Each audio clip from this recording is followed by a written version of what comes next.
Hello বন্ধুরা, good morning, welcome back to my channel.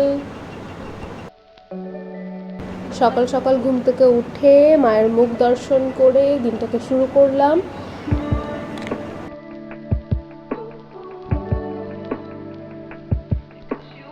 বাড়ি থেকে আসার পর প্রত্যেকবার কিছু রান্না হোক না হোক আচার রান্না হয়, সেই আচারগুলোই রোদে শুকাতে দিচ্ছি। আর সানডে মানেই যে ঘুরতে যাব সেটাও নয়, আমার সানডে মানে অনেক জামা কাপড় ধোয়া, সেগুলোই ধুলাম। ঝটপট মেশে গিয়ে দুপুরের খাবারটা নিয়ে আসলাম। আজ খাবারে ছিল একটা কুমড়োর তরকারি, ভাত, ছোলার ডাল আর দই আর স্যালাডে পেঁয়াজ। এখানে আমি আমার জন্য একটা ডিম ভাজা করছি। আসলে জানেন তো, এখানে কলেজে পাঞ্জাবে বেশিরভাগ মানুষেরা নিরামিষ খায়। আর এখানে তো বিভিন্ন জায়গা থেকে অনেক স্টুডেন্টরা আছে যারা নিরামিষও খায় আমিষও খায়, তাই মিলেমিশে দুটোই হয়। আপনারা তো জানেন, কথাতেই আছে বাঙালিদের আঁশ ছাড়া ভাত খাওয়া হয় না। কেটেলে জানেন তো অনেক কিছু করতে অনেক টাইম লাগে। ফ্রাইটা আসলে করতে অনেক টাইম লাগে, বয়েলিংগুলো হয়ে যায়। এই ডিমটা ভাজতে আবার আধ ঘন্টা মতো চলে গেল।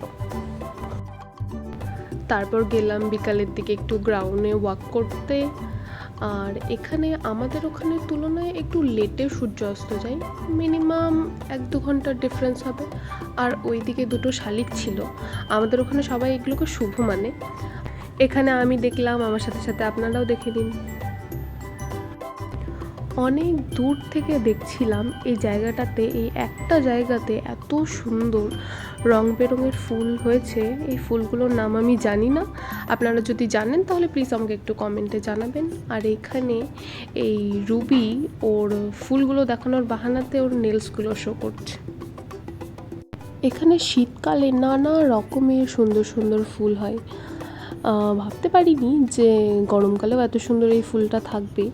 আমরা এই ফুলগুলোর কাছে এসে অনেকে অনেক ফটোশ্যুট করি, সেগুলোকে পোস্ট করি। আমার ইনস্টাগ্রামে অনেক ফটো পোস্টও আছে।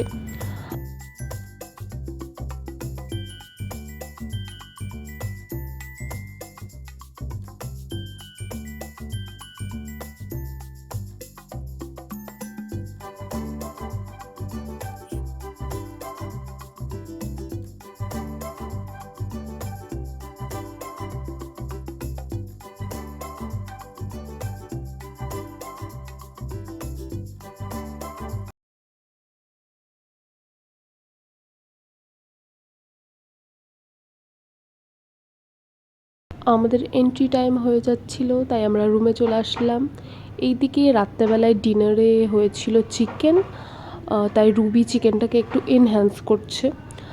আমি ওর এইদিকে ভিডিও বানাচ্ছি আর ও আমার দিকে রাগ দেখাচ্ছে গরমের জন্য। দেখুন চিকেনটা এনহ্যান্স হওয়ার পর কত সুন্দর দেখতে লাগছে। যাই হোক, বাড়ির মতন তো হবে না, বাট খাওয়ার মতন হবে। Good night, bye, tata.